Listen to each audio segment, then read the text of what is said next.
Hej, jeg skal arbejde med idealgasligningen, som hedder P gange V lige med N gange R gange T. P er trykket, V er volumen, N er molekyleantal målt i mol, R er gaskonstanten og T er temperaturen. Jeg vil begynde med at pumpe partikler ind i beholderen. Yes. Så skal jeg markere, at rumfanget skal holdes konstant, som det allerede er. Og så skal jeg opvarme beholderen og forklare, hvad der sker med trykket.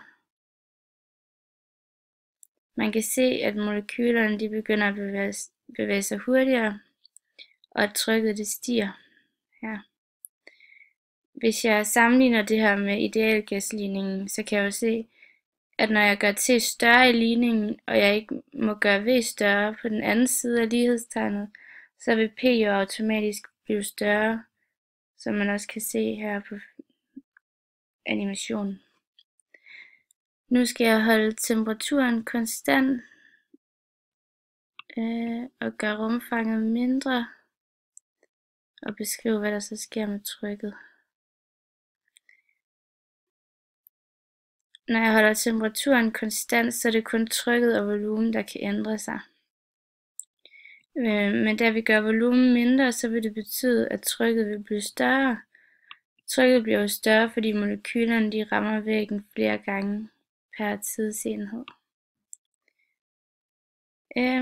Nu skal jeg holde trykket konstant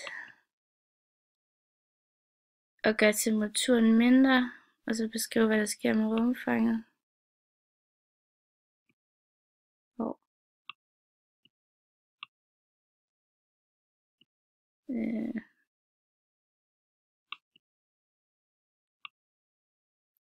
Sådan der. Manden han begynder at gå indad, og så det betyder også, at volumet det bliver mindre. Og det sker, fordi vi holder trykket konstant og sænker temperaturen, og dermed er der jo kun én parameter, vi kan ændre på, for at ligningen bliver rigtig, og det er V, som derved vil blive mindre. Nu skal jeg holde rumfanget konstant og pumpe flere partikler ind i beholderen, og se, hvad der sker med trykket. Og her kan vi se, at trykket det stiger, jo flere partikler, der kommer ind i beholderen. Og når man kigger på ligningen, kan man jo også se, at når man pumper flere partikler ind i beholderen, så vil N jo blive større, hvilket vil sige, at højre side af ligningen vil blive større.